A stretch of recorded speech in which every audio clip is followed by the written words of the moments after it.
Today, the fallout from European elections and what it all means for the Tories, for Labour and for Brexit. And the four-armed robot that can pick 25,000 raspberries a day.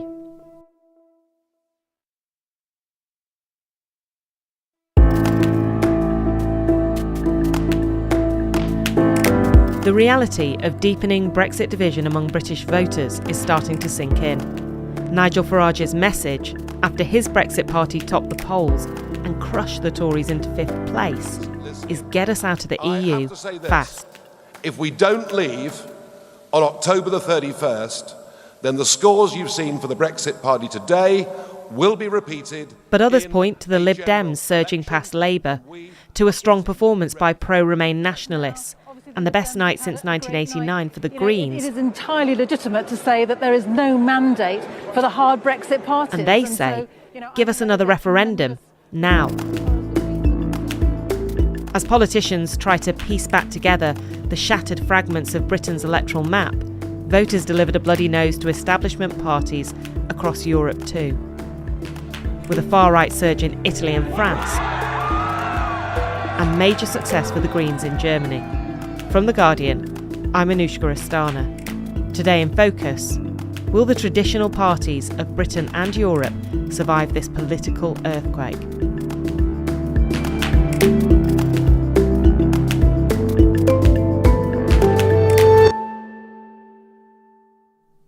Daniel Boffey, you are The Guardian's Brussels bureau chief, and before that you were in Westminster writing about British politics. Where were you when the results came in?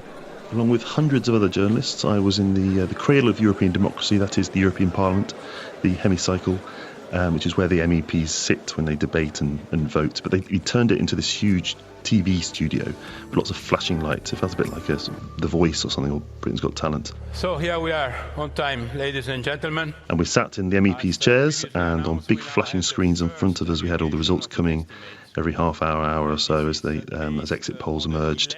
And then now and again we'd have the odd politician stand up on the stage with sort of loud music, and we were able to quiz them a little bit about how well or badly they had done. I'm not quite sure what a hemicycle is, but it sounds more like Eurovision than The Voice. It's half a circle. Semicircle? Yes. Yeah, well, you could call it that. They call it a hemicycle. Yes, it was very similar to Eurovision. Nil points for Tommy Robinson. Robinson Tommy, 38,908. Yay! We can cheer because we're not the BBC. So tell us about the results. So the first emerging story was a high turnout. The first big news of the evening, that is that Europe is back. And it seemed that we could get as high as 50%, which might not sound huge in the context, for example, of a British general election, but for European Parliament elections, this would be a sort of 20-year high. So the question was, does this mean the populists, people are turning out for the populists, or are they turning out for the pro-European parties? And then we have the first results coming in from France, and it suggested Marine Le Pen's rebranded National Front, it's called the National Rally, looked like they're going to beat Emmanuel Macron's En Marche party, the sort of Liberal Party. Très heureuse, satisfaite.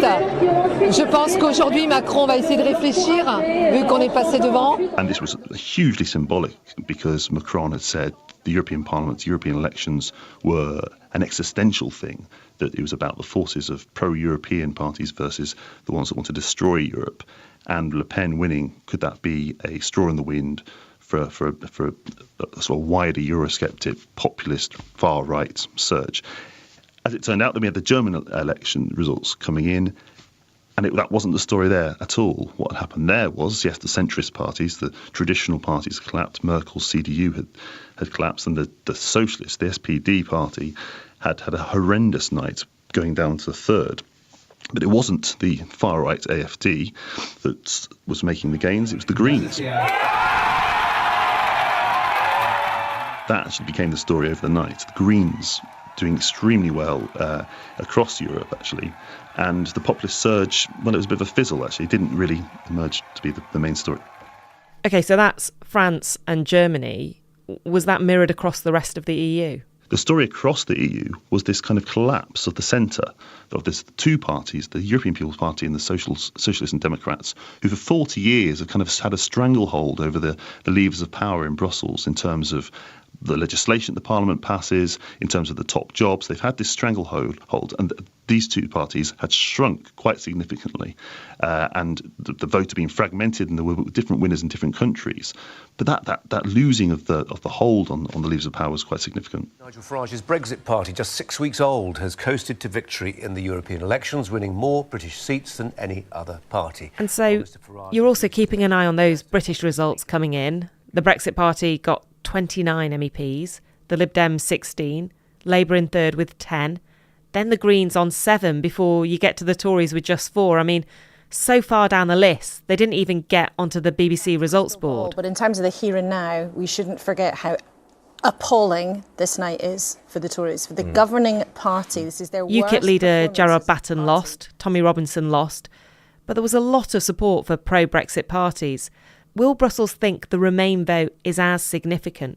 We've got kind of a 50-50 split when you put them against the Brexit party and maybe the Conservative Party and the tiny UKIP vote. And the fear that Britain is split and that this Brexit impasse, there's no way through it, was just confirmed by the results. And what's extraordinary is the Brexit party didn't just do incredibly well in the UK. Its 29 seats in the new European Parliament makes it the single biggest party along with the CDU from Germany. They were 6 percentage points higher than UKIP's take in 2014. So I think that actually the European Parliament's used to having this huge kind of noisy, disruptive group of British MEPs. They're used to it, and I don't think the Brexit Party will have the ability to cause too much trouble, because the populist surge, as I said earlier, just didn't really happen in significant enough numbers to allow the Brexit Party to be a real nuisance later on. So down in Brussels, they talk about the European Parliament as a camembert, another hemicycle, semicircle, whatever you want to call it. And when they do infographics, they kind of place the different parties across that. And they all sit together in separate slices, whether it's the centre-right bloc or the Socialists or the Liberals or the Greens. What does the camembert look like after this election? Well, the red bit and the blue bit, the European People's Party, the centre-right grouping, and the Socialists and Democrats, the red grouping, on the centre-left, they have for 40 years had this stranglehold on the Parliament. They've been able to create a majority among themselves, and so that they could pass any legislation they wanted. If that has changed, they've been shrunk down, fewer camembert pieces for them, and the Greens are up. Aldi, which is the Liberal alliance in which Emmanuel Macron's En Marche is going to take place, they're hugely increased to 108 seats, I think it is, from about 60 odd. And so what it means is that to get the majority in European Parliament, so there are various sort of ways you could do it given this new formation. But it looks most likely that what will happen is the EPP and the Socialists and Democrats will try and reach out to the Greens. OK, so they'll be scrambling to form coalitions among pro-EU groups, which could be difficult. Could the far right take advantage of that and come together? What is a great boon for the pro-European parties is that the Eurosceptic or far-right or extremist parties, they can't work together. They squabble, they have very different policies, for example, on Russia and Putin. Does Nigel Farage and his Brexit party, launched just 6 weeks ago, join up with Salvini? One of the problems there is that Salvini's League, which did extremely well, I mean, they got 35% of the vote on Sunday night, up from 6% 5 years ago. Do they really want to share a party with Nigel Farage's Brexit? Who would be the leader? Who'd be standing up for that party in the Parliament? The egos will clash. So that's a help to the pro-European parties that they can't get their act together on the right. But if the pro-European parties don't manage to create this stable coalition, if they fall out among themselves, then there's a possibility for the far right to create nuisance, to be a pain. What does all of this mean for who gets those big roles replacing Donald Tusk and Jean-Claude Juncker? Today, this evening, we have the 28 heads of state and government having dinner to discuss the top jobs and who's going to be Commission President, who's going to be President of the European Council, the job that Donald Tusk has. And they will be looking at whether there is a stable majority, whether the political parties have, over the last 24 hours or 48 hours since the results, have been able to create this stable majority for any particular candidate or flavour of candidate. And in terms of those top jobs, both the President of the European Council and the President of the European Commission, what can we expect? Well, it's very difficult because the people who could be candidates and they claim they're not candidates might well turn out to be candidates. For example, Angela Merkel. She has been. Everyone says, she's coming to the end of her time in Germany. She's going to want a top EU job. She says publicly, no, not at all. No one really believes her. They think that she's going to possibly be a candidate for maybe Commission President, maybe European Council President, more likely. Certainly, there's a big push for a female, finally, for the first time ever, to have one of these two big jobs. A good tip might be Margaret Vestager, who is the competition commissioner. She's the one who's been sort of pushing Google and Facebook and others, finding these big corporations, big tech corporations, for having monopolies and abusing their dominant position in the market. Is technology really there for us as humans on our planet? And so she's made quite a name for herself, and she's aligned with the Oldie group, with Macron's Oldie group. So maybe she's got a chance. The EPP have chosen a guy called Manfred Weber, a German MEP with very limited experience. There is no stability, there is no stable majority without the EPP. Who was flirted a little bit too much perhaps at times with the populist right in terms of Fidesz and Viktor Orban. And Macron is not a big fan. It's really all to play for. I mean, at this stage, we haven't got a clue, to be honest. OK, so in terms of who the UK is going to be sending to Brussels, we've got this new flock. I mean, the 29 Brexit Party politicians, including Party Chair Richard Tice. We're comfortable with the WTO Brexit. The former communist Claire Fox. It's so exciting because, 6 weeks ago this party didn't exist. And Annunziata Rees-Mogg, sister of Jacob. Let's leave the European Union as quickly and as cleanly as possible. The former Tory MEP Anne Widdecombe.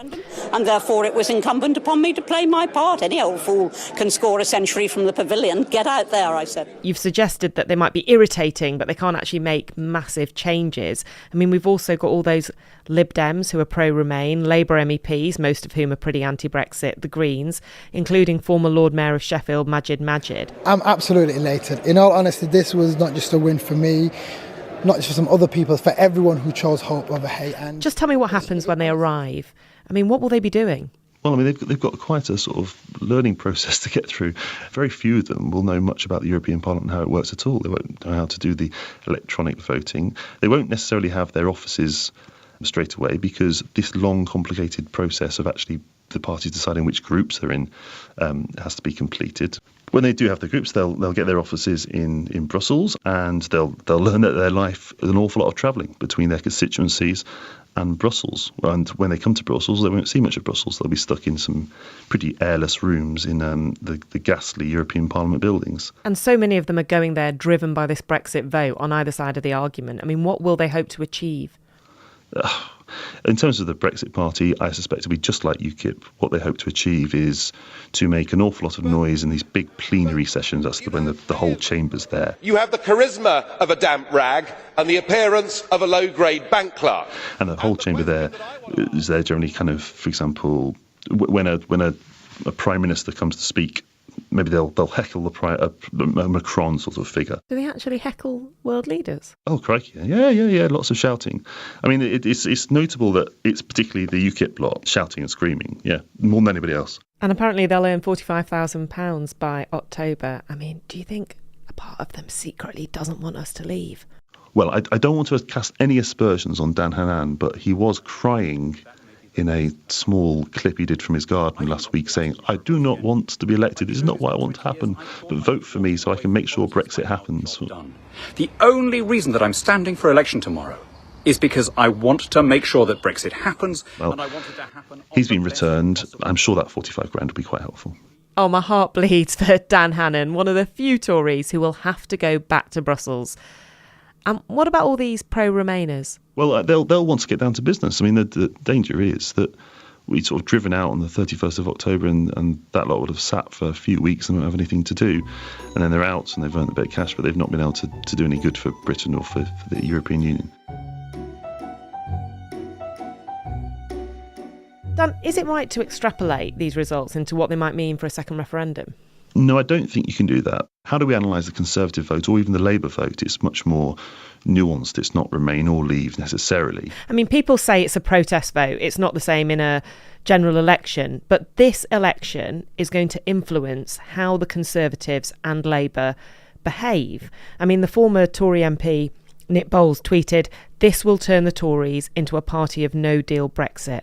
I mean, do you think that is certain to happen? Yeah, I do think, actually. I think that the big losers last night were the likes of Matt Hancock, who were kind of, look, we need to compromise, we need to get this deal through, but look, I'm young and full of hope and I've got all these great policies. I think those candidates are in for a bit of a shock. I don't think he's got any chance whatsoever. I think the candidates the Raabs and the Boris Johnson of this world who say that it's either we're out on the 31st of October, no matter what.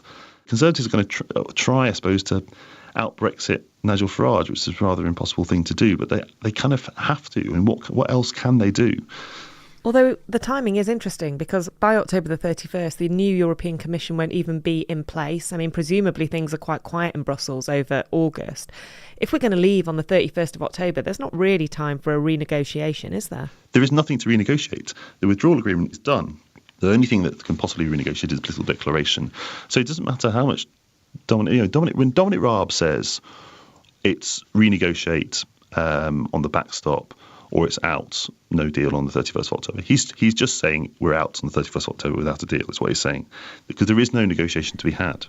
And it's been really tense for Labour. I mean, it feels a bit like a civil war. We had Shadow Foreign Secretary Emily Thornberry saying the lesson was to stop triangulating and to offer a referendum in all circumstances. The most important issue was what was our view on leaving the European Union, and we were not clear about it. We were not clear on the one single thing that people wanted to hear. Paul Mason on the left of the party attacked Corbyn's closest advisor for trying to straddle the divide. He said the party has to come out Remain. But then MPs in working class seats feel really differently. Gloria De Piero wrote a plea in The Guardian not to desert Labour's long-held coalition of voters over this single issue. This is really difficult for Labour, isn't it? It is an impossible position, but the fact is they've got to adapt, and they've got to adapt really very quickly, and they're going to have to listen to their membership probably, because the membership is essentially going to force them to change their position. 80% of their membership want them to be a full-on blooded Remain party. It's not working sitting on the fence. They're going to have to make a choice. What sort of party are they? I don't think really there's that much of a choice to be had, because Labour are not going to back Brexit. It's just not going to happen. They look at the vast swathes of their membership. It can't happen. They're going to have to be true to themselves, it would seem to me. And so Jeremy Corbyn has said that there's going to be a consultation with members and that a final decision will be made in September. I mean, isn't one of the weird things about this that the narrative that you're talking about there, the idea that the Tories need to swing behind a harder Brexit or they're finished, or that Labour needs to swing behind a tougher Remain position or they're finished, is quite an easy one to take when we look at the changing political landscape in the UK, more divided down this Remain-Leave axis. But it's incredibly complicated because for many decades, these parties have had coalitions of voters that have crossed that divide. I mean, the suggestion, therefore, would be that the Tories just give up on that kind of liberal swathe of its voters, and that Labour gives up on many of the white working classes across the north that may have voted for Nigel Farage. This is an earthquake, and everything has been thrown up in the air, and it's going to come crashing down with a completely different look. But that's what's going to happen. There doesn't seem to be any way out of this. The first past the post system has created these two parties with these large, very broad spectrum, both parties. But it's not going to work anymore. The divisions are too deep. This Remain-Leave division is the big division. And I'm afraid that is going to work its way through in terms of political parties now. I mean, there has been this kind of earthquake, as you say, not just in the UK, but across much of the continent. But there's also been this real difficulty that Britain has faced in terms of extricating itself from the EU after so many years entwined with its systems.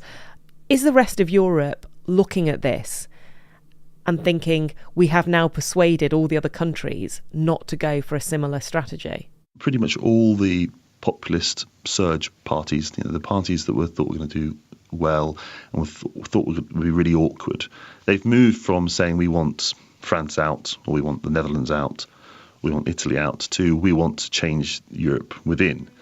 And Brexit has played a very large part in changing minds in these parties, because they've seen what a mess, and they've seen the humiliation of the United Kingdom, and they don't fancy that much at all. So, Dan, it was a long night for you. You were awake for most of it, I presume. All of it, Anushka. Sitting in your hemicycle, watching the Eurovision results stream in. Obviously, you took a great interest in the UK result, but overall, what was the takeaway from the night? The centre, while shrunk, had held, and the pro-European parties still retain a big enough majority and a way forward to prevent the likes of the Brexit Party and the other populists from stymieing the European project. But, this time, it's going to be a big slog over the next 5 years to make sure that in 5 years' time they keep these parties away. Because if you look at the likes of Matteo Salvini, he's got 35% of the vote. It's huge, and it's unprecedented, and he's knocking on the door. So in 5 years' time, there could be trouble. Daniel Boffey, please go get some sleep. Thanks so much. Cheers. That was Daniel Boffey. Do follow all his reporting and that of his Brussels colleague Jennifer Rankin, as well as our Westminster team, for the latest developments in politics, including, of course, Brexit. Now, I just want to thank everyone who has rated Today in Focus on their podcast app. We really appreciate it. And do leave us a review if you get a chance. Coming up, the robots that could take over fruit-picking jobs on farms.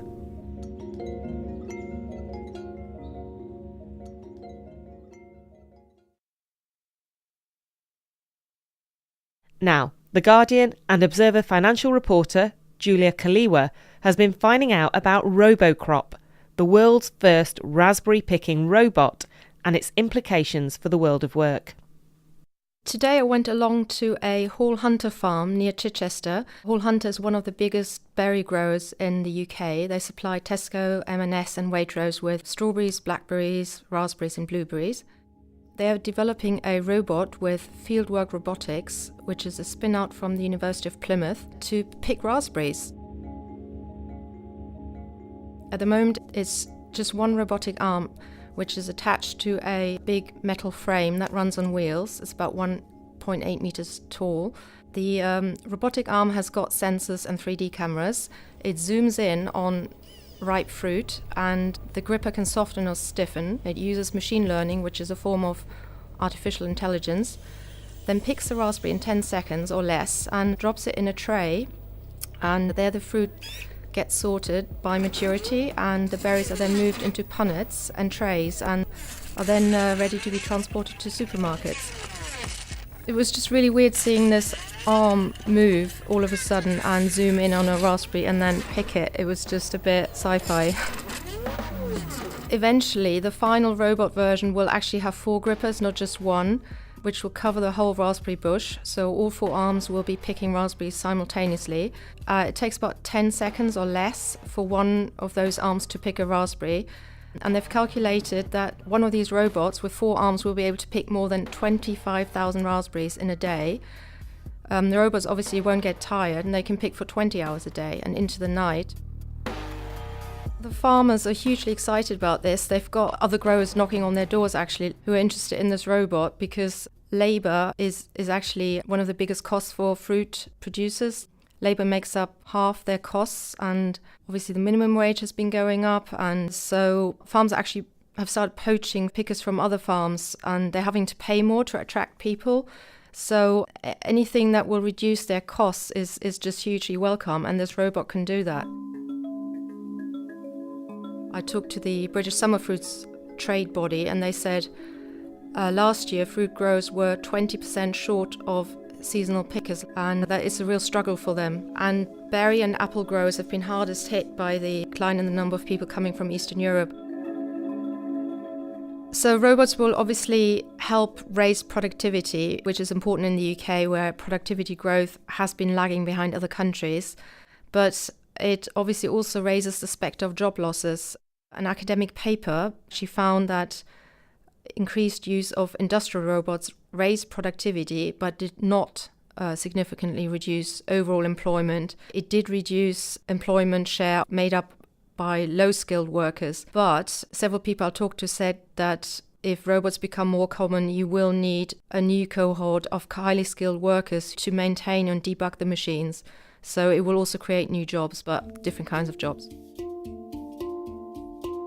I think in the future, say 10 years from now, we'll see a lot of the fruit and veg in this country being picked by robots, just simply because the UK isn't alone. It's not just Brexit.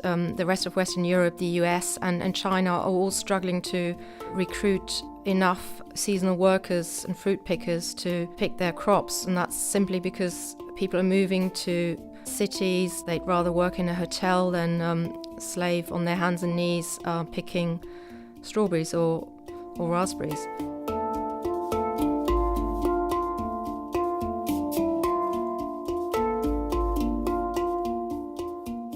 That was Julia Kollewe. You can read her piece online. My thanks to her and to Daniel Boffey. Today's episode was produced by Rachel Humphreys and Gary Marshall. Sound design was by Eloise Stevens. The executive producers are Phil Maynard and Nicole Jackson. We'll be back tomorrow.